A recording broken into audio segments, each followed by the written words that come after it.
সম্মানিত ভিউয়ার্স, আসসালামু আলাইকুম। আশা করি আপনারা সকলে ভালো আছেন। মাইক্রোসফট পাওয়ার পয়েন্টের আজ আমরা ডিজাইন নিয়ে কাজ করব। ডিজাইন রিবনের যে অংশটুকু আছে সেই অংশটুকু নিয়ে আমরা দেখব। তো আমরা ইতিমধ্যেই ফাইল, হোম এবং ইনসার্ট মেনু রানারে যে কাজগুলো ছিল সেগুলো দেখেছি। আজ আমরা দেখব ডিজাইন মেনুর কাজ। তো ডিজাইন মেনু মূলত আমাদের যে স্লাইডগুলো থাকবে এই স্লাইডগুলা কোন ধরনের ডিজাইন, কি ডিজাইনের নিতে চাই সেটি নির্দেশ করে। তো দেখেন প্রথমে এখানে অনেকগুলো ডিজাইনে যখন আমরা ক্লিক করব তখন দেখব যে এখানে ডিফল্ট ভাবে অনেকগুলো ডিজাইন দেওয়া থাকবে।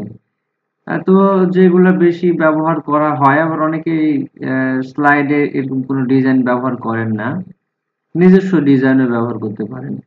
দেখেন এরকম ভাবে যে ডিজাইন গুলো আছে এবার ক্লিক করলে দেখেন এই যে ধারের দিকে সবগুলা স্লাইডে কিন্তু ডিজাইন গুলো দেখা যাচ্ছে।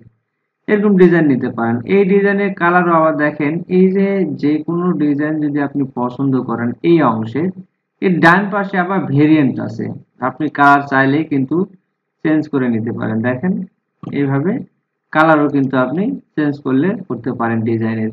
এরকম ধরনের অনেক ডিজাইন রয়েছে। দেখেন এই ডিজাইন ড্রপ ডাউনে ক্লিক করলে দেখেন এই যে অনেকগুলা ডিজাইন করে দেওয়া আছে। আপনার যেটা পছন্দ আপনি সেই ডিজাইন নিয়ে কিন্তু আপনি কাজ করতে পারেন। আপনার যেটা পছন্দ হবে সেটাতে ক্লিক করবেন, এই ডিজাইনটি সবগুলাতে সেট হয়ে যাবে। এখন যদি আপনি আলাদা আলাদা ডিজাইন নিতে চান, মনে করেন প্রথমটাতে এই ডিজাইনটা থাকলো, দ্বিতীয় স্লাইডে আপনি আরেকটা ডিজাইন নিতে চাচ্ছেন, তাহলে কি করতে হবে? দ্বিতীয় স্লাইডে যাওয়ার পর আপনার যে ডিজাইনটি পছন্দ হবে সেই ডিজাইনে যাবেন। মনে করেন আপনার এই ডিজাইনটি পছন্দ হয়েছে, তাহলে এই ডিজাইনের রাইট বাটন ক্লিক করবেন। ক্লিক করার পর এখানে দেখেন লেখা আছে অ্যাপ্লাই টু অল স্লাইড, এরপর লেখা আছে অ্যাপ্লাই টু সিলেক্টেড স্লাইড। আপনি এখানে ক্লিক করবেন অ্যাপ্লাই টু সিলেক্টেড স্লাইডে, তাহলে আপনার ওই ডিজাইনটি আপনার যে স্লাইডটি সিলেক্ট করেছেন সেই স্লাইডে দেখেন এই যে দেখা যাচ্ছে। এরপর স্লাইডে যদি আলাদা আলাদা ডিজাইন ব্যবহার করতে চান তাও করতে পারবেন। তাহলে আপনার এই স্লাইডে যে ডিজাইনটি আপনার পছন্দ হবে সেই ডিজাইনটি আপনি চুজ করলেন। এখান থেকে পছন্দ করবেন, করার পর এখানে যেটা আপনার নেওয়ার ইচ্ছা সেটা আপনি পছন্দ করবেন, করে রাইট বাটন ক্লিক করবেন। মনে করেন যে আমি এটা নেব, তাহলে এটা রাইট বাটন ক্লিক করব। রাইট বাটন ক্লিক করার পর লেখা আছে অ্যাপ্লাই টু সিলেক্টেড স্লাইড, অর্থাৎ আপনি যেই স্লাইডটা সিলেক্ট করেছেন সেই স্লাইডে এটি সেট করবেন। তাহলে দেখেন শুধুমাত্র আপনার এটাতেই সেট হয়ে গেল। আর সরাসরি যখন আমি প্রথমবার সিলেক্ট করেছিলাম তখন কিন্তু সবগুলা স্লাইডেই সিলেক্ট হয়ে গেছিল, অর্থাৎ এটা অ্যাপ্লাই টু অল স্লাইডে চলে গেছে। আর আপনি যদি আলাদা আলাদা স্লাইডে আলাদা আলাদা ডিজাইন নিতে চান তাহলে কিন্তু এটা অ্যাপ্লাই, অর্থাৎ ওই ডিজাইনে যা রাইট বাটন ক্লিক করতে হবে, রাইট বাটন ক্লিক করে আপনাকে ওটা সিলেক্ট করে দিতে হবে। এই যে অ্যাপ্লাই টু সিলেক্টেড স্লাইডে ক্লিক করতে হবে, তাহলে আপনার এটা সিলেক্ট হয়ে যাবে।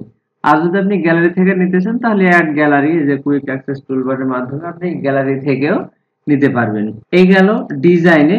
এরপরও আরো ডিজাইনে যেখানে স্লাইড সাইজ, অর্থাৎ স্লাইডের সাইজ এখানে দেখেন আমরা যেটা ব্যবহার করি সেটা হচ্ছে 16:9। এখন আপনি যদি 4:3 নিতে চান তাহলে কিন্তু এখানে ক্লিক করলে এই স্লাইড গুলো দেখেন কিরকম হয়ে যাবে। এই যে এটার আবার দুটো অংশ আছে, কিরকম নেবেন। এই যে এখানে ক্লিক করলাম তাহলে দেখেন এই স্লাইড গুলো কিন্তু লম্বালম্বি হয়ে গেছে। এভাবে আপনি নিতে পারেন। এরপর স্লাইডের ব্যাকগ্রাউন্ডও কিন্তু আপনি এখান থেকে চেঞ্জ করতে পারেন। যে ফরম্যাট ব্যাকগ্রাউন্ডে ক্লিক করলে এখানে বিভিন্ন ধরনের ব্যাকগ্রাউন্ড, সলিড কালার আপনি কম বেশি করতে পারবেন। এখানে বিভিন্ন ধরনের কাজ আছে, এই কাজগুলো আপনারা আস্তে আস্তে শিখবেন। তো আজকে আমি এই শুধুমাত্র ডিজাইনের আন্ডারে যে কাজগুলো আছে, অর্থাৎ কিভাবে একটা স্লাইডে আলাদা আলাদা স্লাইড নেব সেটি দেখানোর চেষ্টা করলাম। সামনের টিউটোরিয়ালে আমরা ট্রানজেকশন নিয়ে কাজ করব। সেই পর্যন্ত সবাই ভালো থাকবেন, সুস্থ থাকবেন। আল্লাহ হাফেজ।